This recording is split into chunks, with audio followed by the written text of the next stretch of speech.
In 1934, a diner in the heart of St. Louis served fried calf brains on thick rye bread for a nickel, and the steel workers from the nearby foundries would line up for it before the sun even cleared the horizon, their breath blooming in the morning chill as they waited for that specific, high-calorie fuel to carry them through a 12-hour shift of molten heat and heavy lifting.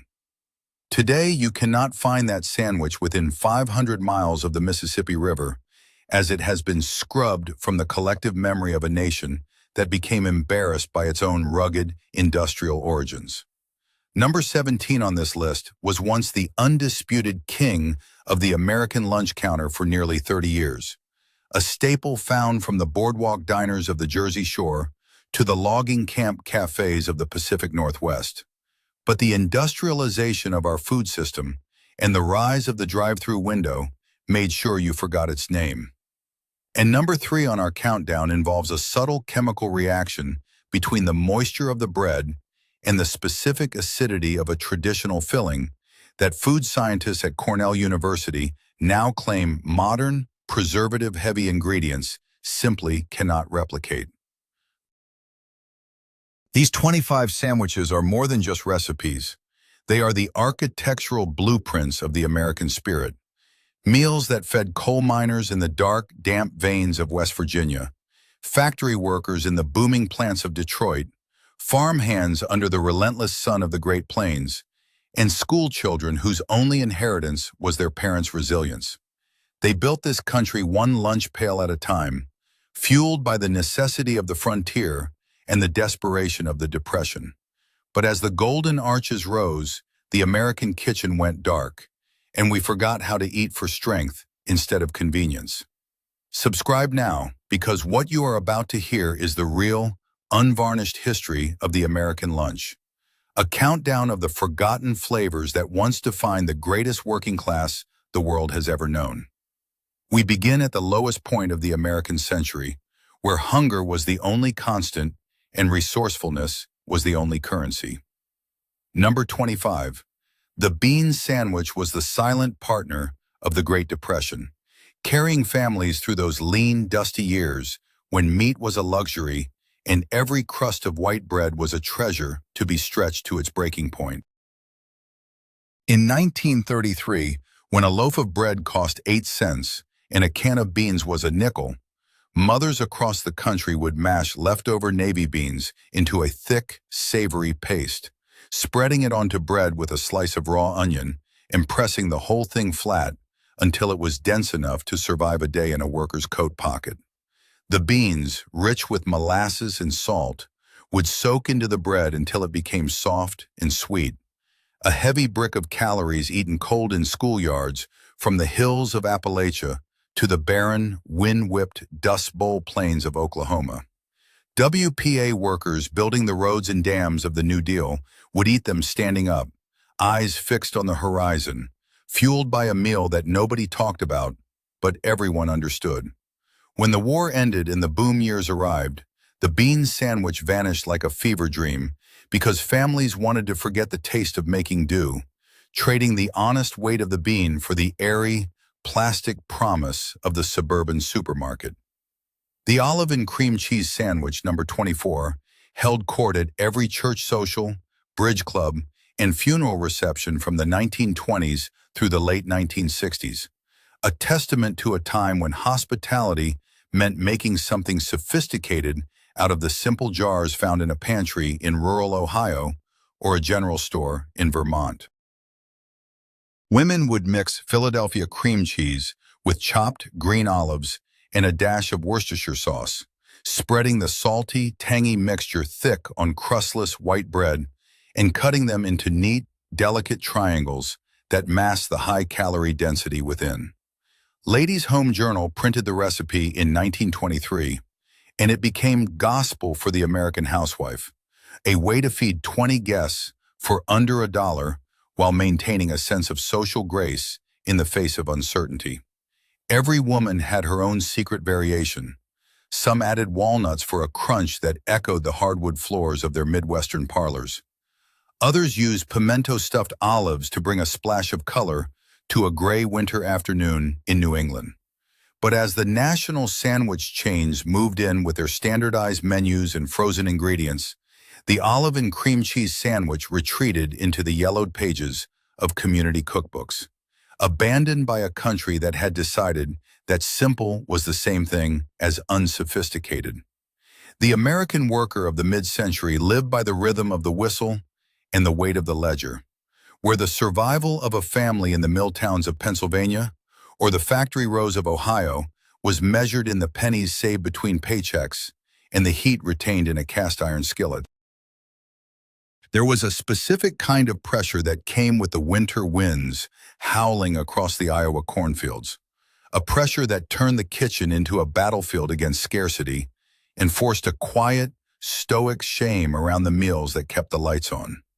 We call it poor food now, but then it was simply the reality of a country that was being built by men and women who had to find dignity in the cheapest cuts of meat and the oldest cans in the pantry. This was the era of the Tuesday night slump, when the grocery money had evaporated and the next Saturday seemed a lifetime away, leading to a culinary resourcefulness that was as rugged as the frontier. It was an age where the smell of frying grease in a tenement hallway wasn't a sign of indulgence, but a signal of survival, a defiance against the rising costs of an American dream that often felt just out of reach for those with calloused hands and aching backs. Number 23. The fried bologna sandwich was blue-collar America on a plate, a staple of the kitchen table when the farm ledgers were in the red and the refrigerator was nearly bare. Mothers in the coal patches and steel towns would carefully score the edges of a thick slice of Oscar Mayer bologna, the cheapest protein in the butcher's case at 39 cents a pound in 1955, so it wouldn't curl into a cup when it hit the heat. They fried it in a heavy cast-iron skillet until the edges were caramelized and the center blistered into a mountain of savory, salty grease, then slapped it onto soft white bread with a heavy smear of yellow mustard and a single slice of American cheese. The sizzle of that bologna hitting the hot pan was the true sound of the American work week, a signal to the children of the Midwest and the Great Lakes that despite the tightening belt of the household budget, there would be a hot meal on the table. Fathers would stand at the laminate counters, eating 2 of them in silence before sitting down to face the stack of bills, finding a momentary peace in the smoke that would inevitably set off the kitchen fan. Fast food eventually taught the country that a hamburger was the only proper meal for a working man, turning bologna into a punchline. But for those who remember the edges of that meat turning crisp and dark, it was never a joke. It was an honest, high-calorie victory over the lean times. Number 22. The sardine sandwich fueled the American waterfront from the fog-drenched piers of Maine to the sun-baked docks of San Francisco, providing the heavy lifting power for longshoremen and fishermen who needed to work 12-hour shifts on the cheapest protein available. In the 1940s, a flat tin of sardines cost only 7 cents, making it the most affordable fuel in the country outside of a bag of dried beans, and a man with a pocket knife could turn it into a powerhouse lunch in the middle of a gale. They would crack open the silver tins, lay the oily fish across dark, dense rye bread, and top them with thick rings of raw onion and a sharp squeeze of lemon to cut through the richness. The oil would soak deep into the grain of the bread, turning it into a savory, calorie-dense meal that could sustain a man through the brutal physical labor of the docks. By the 1970s, as the country moved toward the blander, more uniform taste of canned tuna, the sardine sandwich became a source of embarrassment, a smelly relic of an older, grittier America. We didn't stop eating sardines because they tasted bad. We stopped because we became a country that decided fish shouldn't actually taste like the sea, abandoning the very food that had powered the maritime expansion of our coastal cities. Number 21. The Western sandwich was the portable engine of the American railroad, a meal born from the necessity of traveling long distances across a vast, unforgiving landscape. Long before it was relegated to an omelet on a ceramic plate, the Western was a scramble of eggs, diced ham, onions, and green peppers, folded tightly between two slices of sturdy toast, designed to be eaten with one hand while walking toward a departing train. From the 1880s through the 1950s, Harvey House restaurants along the Santa Fe line sold them for 35 cents to cowboys, engineers, and traveling salesmen at every whistle stop from Kansas City to Albuquerque. The heavy inclusion of peppers and onions was a piece of frontier genius, a way to mask the flavor of eggs that had spent a few too many days in a crate traveling from the henhouse to the rail yard. By 1960, the Western had migrated to every diner in the Midwest, but the rise of national breakfast chains like IHOP turned this rugged, handheld traveler's meal into a stationary breakfast item. The original version, salty, peppery, and built for the man on the move, vanished from the American menu, replaced by something softer and less suited for the hard miles of the Iron Road. The spine of the American sandwich wasn't found in a laboratory or a corporate test kitchen. It was forged in the relentless heat of the cast iron skillet and the heavy, aromatic air of the backyard smokehouse, where the discipline of the cook was the only thing standing between a family and a cold, empty table. This was a culinary tradition built on the mastery of the sear and the precise timing of the roux, a world where substitutions weren't a choice, but a necessity dictated by the seasonal shifts of the harvest and the fluctuating prices at the local butcher. In the kitchens of the Deep South, in the tenements of the Northeast, women learned the alchemy of turning rendered lard and day-old bread into high-calorie gold, using smokehouse tricks to make a few ounces of salt-cured meat flavor an entire week of lunches. It was a time of hard-won flavors, where the sizzle of fat in the steam from a boiling pot created a sensory map of the American neighborhood, and every sandwich was an architecture of survival, layered with the salt of the earth and the heat of a well-seasoned pan.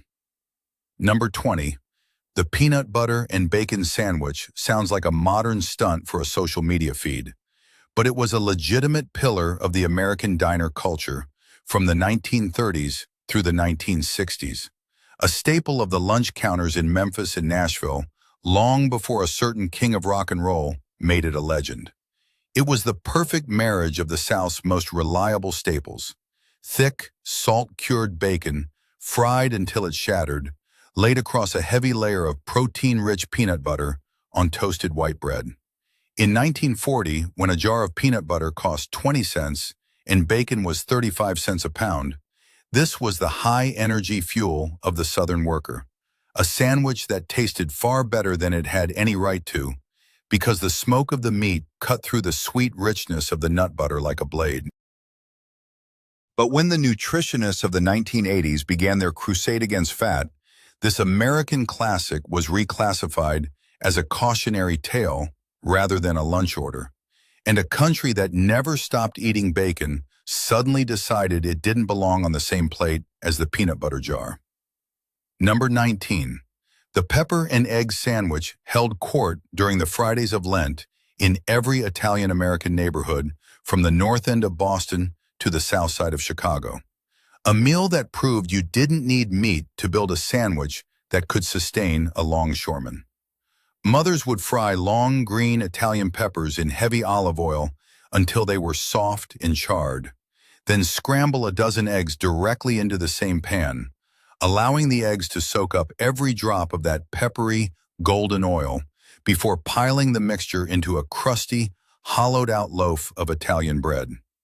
In 1958, when eggs were 53 cents a dozen and peppers were a dime at the neighborhood stand, the smell of this frying feast would drift through the streets of Taylor Street in Chicago and Federal Hill in Providence, signaling a shared tradition of sacrifice and flavor.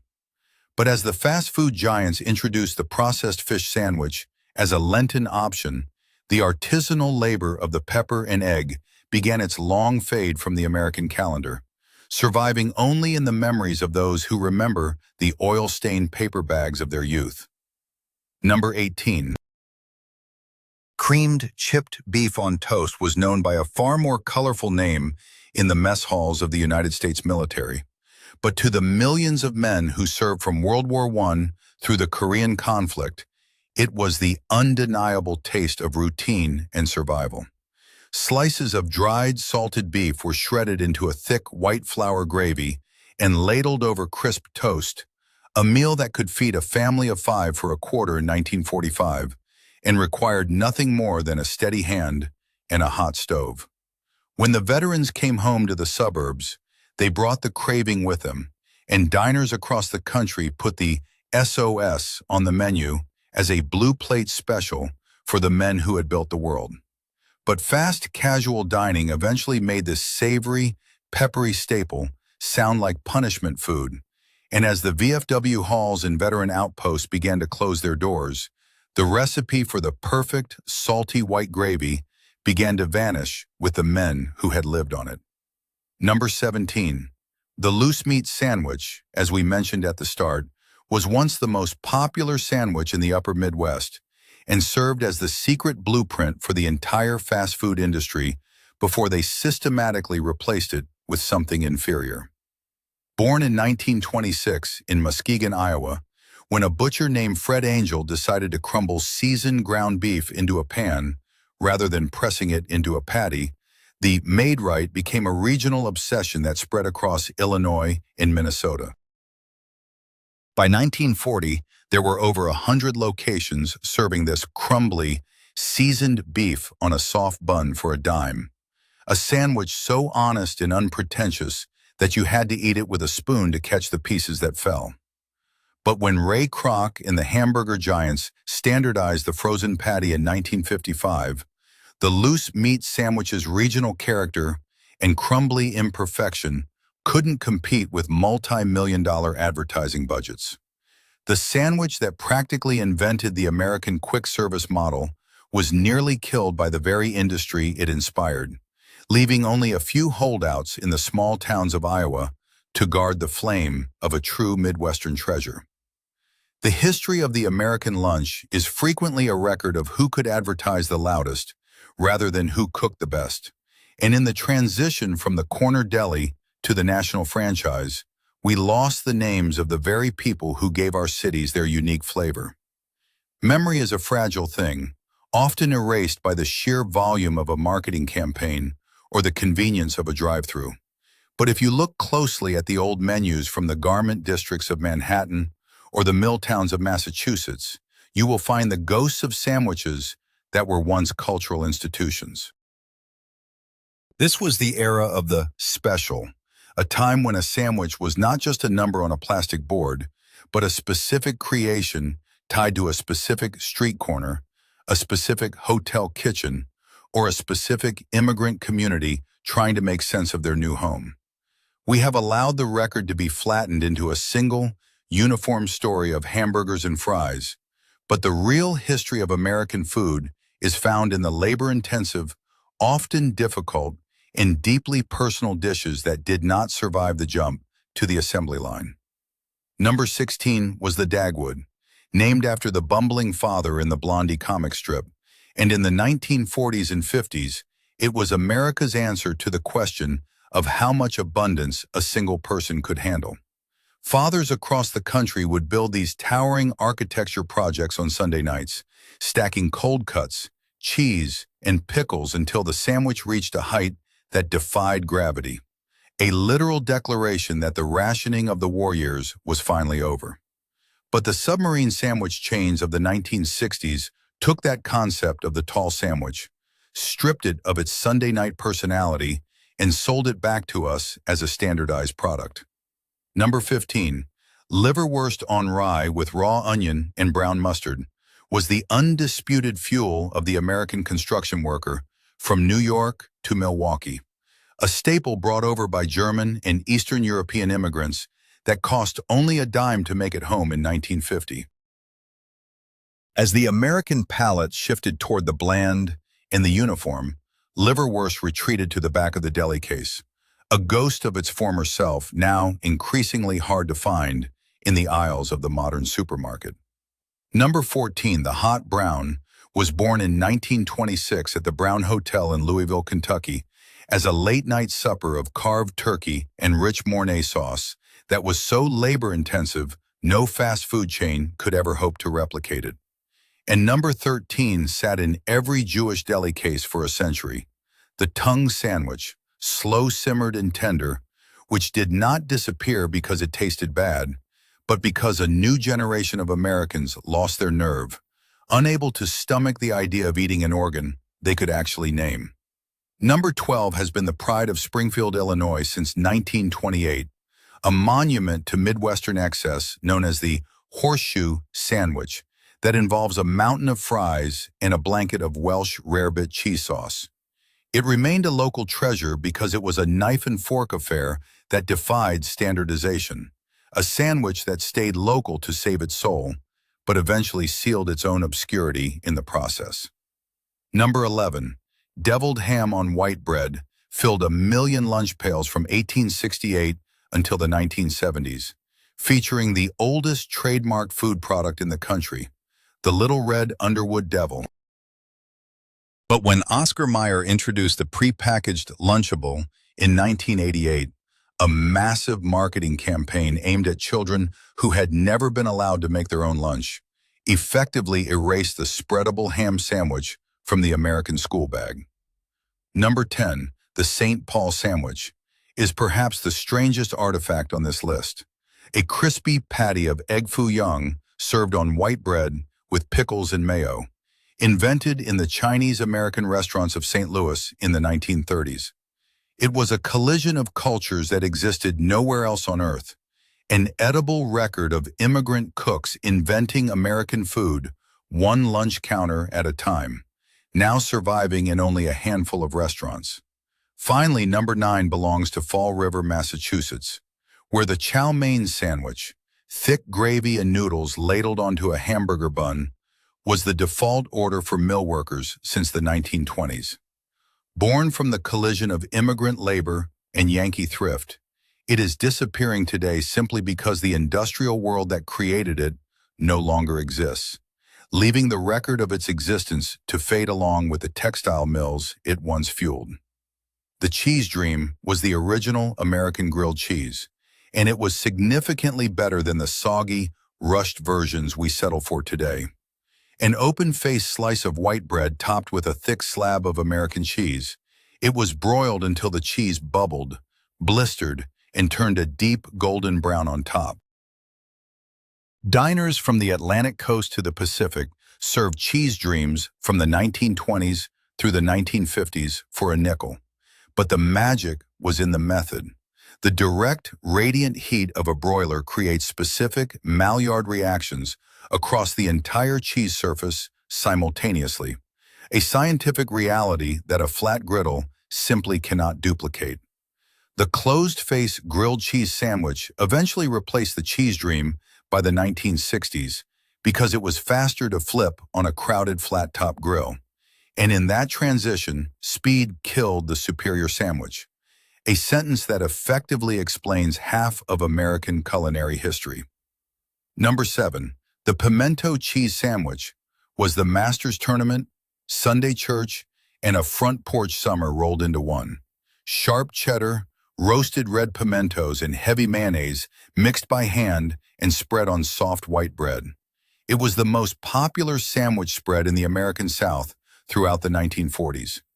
Every woman from the Carolinas to Georgia had her own secret recipe, adding a pinch of cayenne for heat or folding in cream cheese for a velvet smoothness that modern mass-produced tubs found in grocery stores today cannot hope to recognize.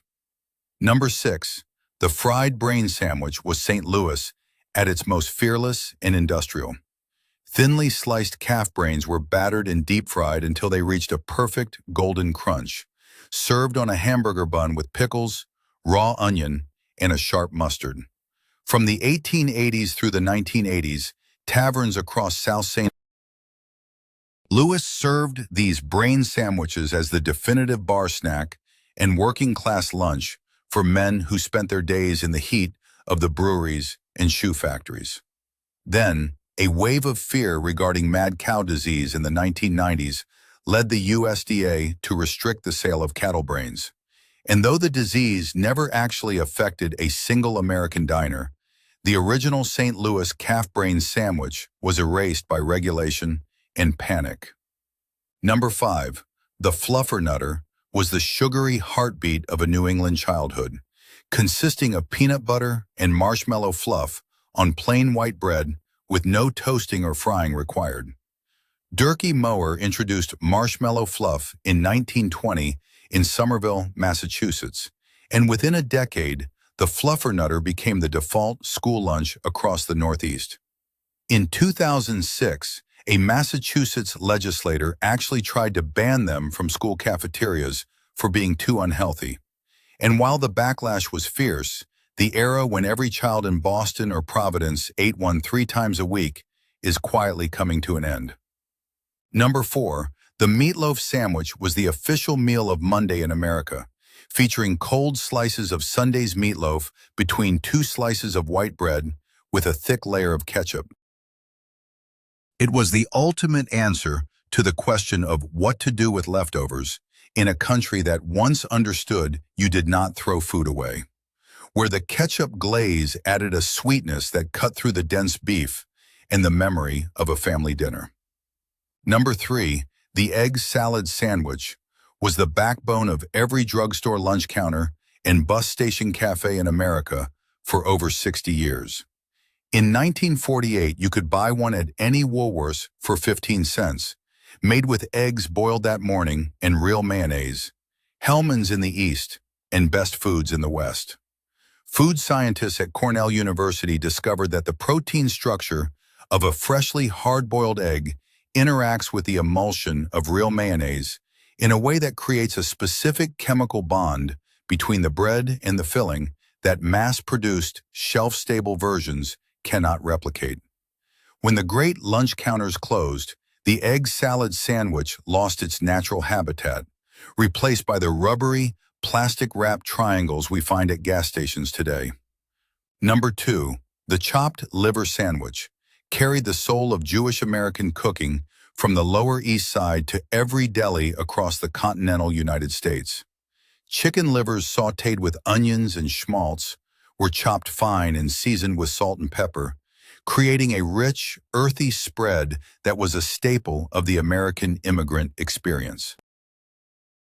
But as the great delis closed and a new generation decided liver was something to be avoided, the daily chopped liver sandwich, once eaten standing at a crowded counter, retreated into the shadows of culinary memory. And finally, number 1, the church supper ham salad sandwich is the most American sandwich that ever existed, and it is nearly extinct. Women would grind leftover Easter ham through a heavy, hand-cranked meat grinder clamped to a kitchen counter, mixing it with sweet pickle relish and yellow mustard before spreading it on soft white bread cut into neat triangles. This sandwich appeared at every church potluck and funeral reception in America for a century, made by women whose names were never recorded in cookbooks, but whose labor fed the country. The smell of smoked ham pressed through a metal plate, and the sight of that pink paste mixed in a giant bowl with a wooden spoon was the true taste of American community and generosity. When the last generation of women who own those hand-cranked grinders passes, the ham salad sandwich will go with them, because store-bought versions taste like nothing and food processors cannot mimic that specific, coarse texture.